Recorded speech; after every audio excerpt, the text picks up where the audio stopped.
Welcome to our channel. And welcome sa atong mga new viewers ug ayaw mo kalimot sa pag-subscribe sa atong YouTube channel sa Radio Drama Bisaya. O click na lang pud mo sa notification bell below aron ma-notify mo sa atong mga bagong uploads. And daghang salamat sa pagpadayon ninyong pagsuporta o pagpadayong pagpaminaw sa atong mga nagkadaiyang drama Bisaya. Maong just chill and relax and enjoy the drama. Tierra del Sur. Tana sa suot sa kumbento, Krisha. Oh, Jomari. Ayaw na dong Jumari, Miss Krisha. May gusto kang isulti na mo ni Krisha, Maki? Unsa ka na, ha? Maki? Unsa? Sige na. Sulti kun unsa magani na, Maki. Dong Jumari, Miss Krisha. Nakahibaw na kog asa ang nahimutangan sa mga minateng na mangon gikan sa lubnganan. Oh, Unsa? Maki? kun mao ka na. Tara, uban na mo ni Krisha sa kumbento aron istoryahan nato kanang bahina uban ni Padre Perte. Mas labing maayo. Nindot kini nga kalambuan. Kini si Maki mismo, Father. Mao'y misulti ni ana nga rinamo. Bitaw, Father. Timing alang sa tong paghimo sa nasabutan na natong mga plano. Father. Ngano, Maki? Father ba matirang matibay? Oo, Maki. Matirang matibay, Maki.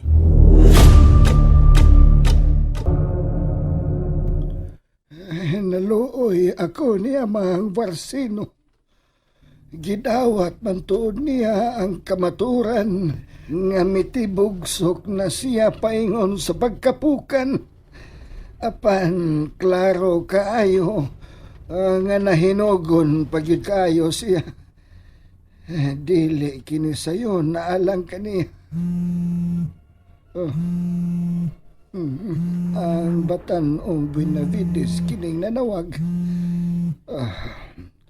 Hello, Jomari Benavides. Salamat kay nakontakti ka, Noy Punyong.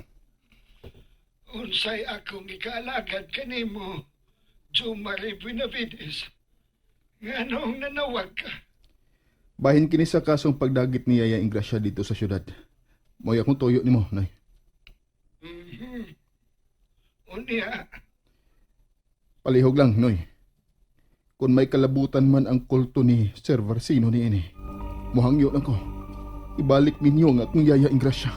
hinay-hinay niya ng sinultihan mo, Batan-ong Benavides. Noy, ayaw lang kasuko.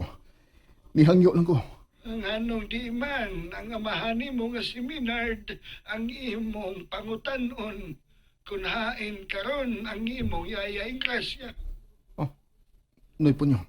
Dili makahimo ni ana si amahang Varsino nga tukang Ingrasya.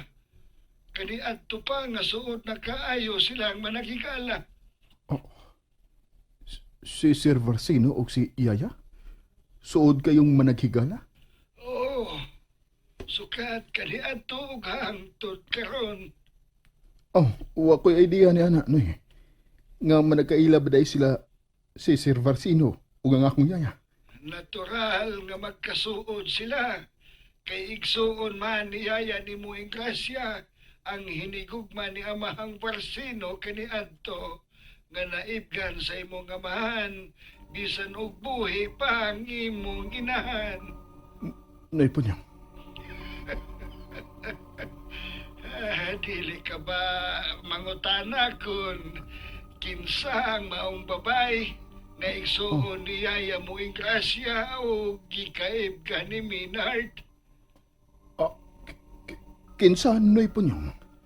Ang abogada nga si Ma'am Rolaida. Unsa? Satanista man tuod si amahang Varsino sama sa imong amahan. Apan dili siya pagis. Gani biktima man siya sa kasalbahis ni Minard Benavides. Naikorte nga mahimong dangpan kung galing nahimo man siyang biktima sa akong amahan, Noy. Kung minus ka og pagtuo sa akong mga gipanulti karon, pues mahimo kang magsusi. Bye, Noy Ponyong.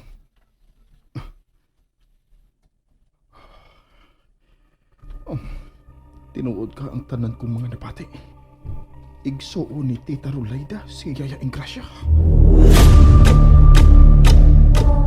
Krish, Father, si Noy Ponyong mo'y akong nakontak ug dili si Sir Varsino. Apan, nahasol na hinuod ko sa maong mga revelasyon nga gikan kang Noy Ponyong. Ikaw, Miss Tricia, wag yung kinasayran nga si mami ni Morolaida o si Ingracia managsuon. Wagit ko ideya bahin ni anak, Father. Nagdako kong siya mo igituhuan akong inahan. Apano ko'y nailhan ni bisan usas siyang mga kapanay. Wag yun.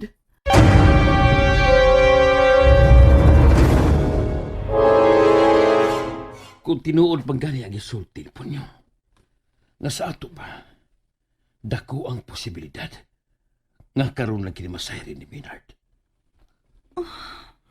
Padre Ferte, O posible nga gikasuko kini sa amahan mo. Lain ra pa kung mao ni masuko si Minard Buenavides, Chumari.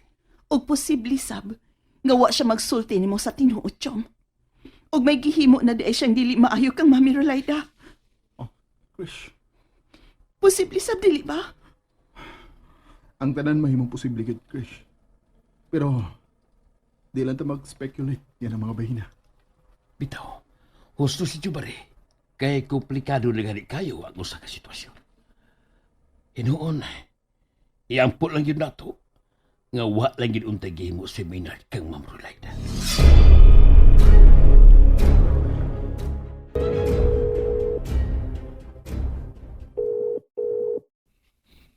Hello? Marcino? May kinanawag ka na kung tumaghaga ka. Minard, ikaw man unta ang angayang mo katawa kay paingon ako sa pagkatibugsok. Timaan sa akong kapildihan. Daghang istorya. Sulti, kuno sa itoyo ko, Marcino.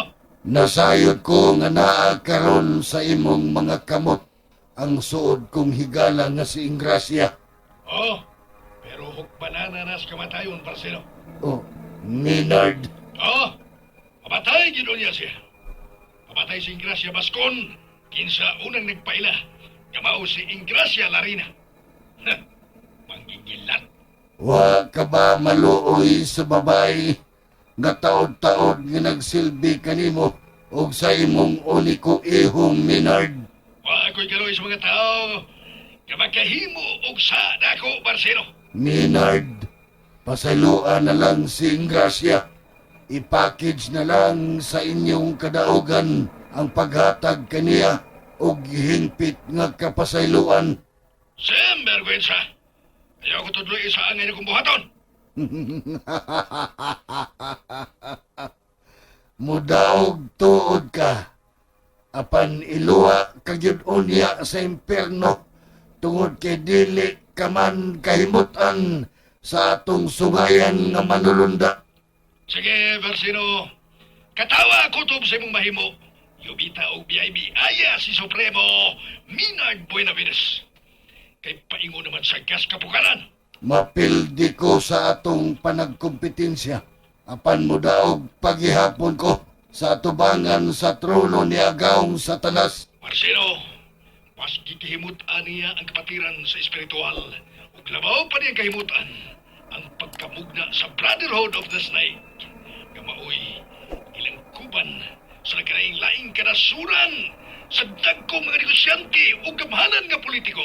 Sa kikingon ko na sa nagkalain-laing kanasuran sa kalibutan.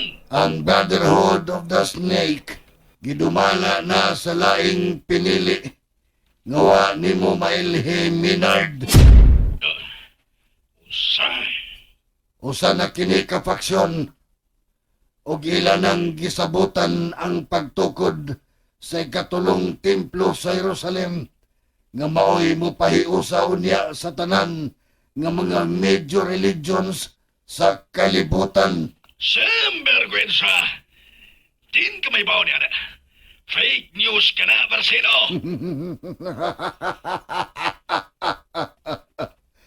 Minard, kaluoy in taon nimo. Labong supremo nga danghag, wa masayod, ug naunsa na ang dagan sa kulto nga gidumala. Iya sa mga buwinabini sa kapatiran sa espiritual o ang Brotherhood of the Snake. Paya ni mo, sa ngalang sa kapatiran, busa ako. Si Minard Buenavides, paghihapon, mo'y mubarog nga supremo o wa na'y lain Barseno.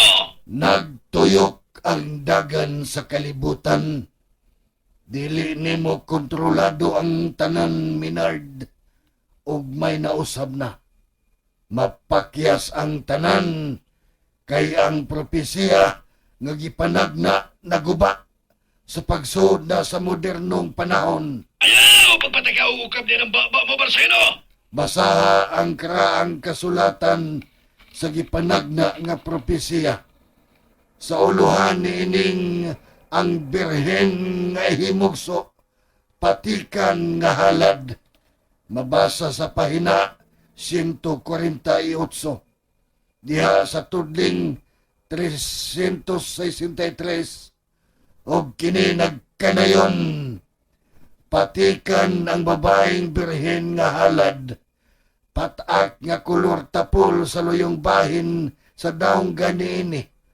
Ug patak nga kulor tapol paghihapon sa pribadong dapit nga nagatbang sa duha ka mga paa nga kun magdikit makita ang pormag taming og espada sa impierno nga nagkayo. And there you have it, everyone. Stay tuned sa atong next episode. Bye!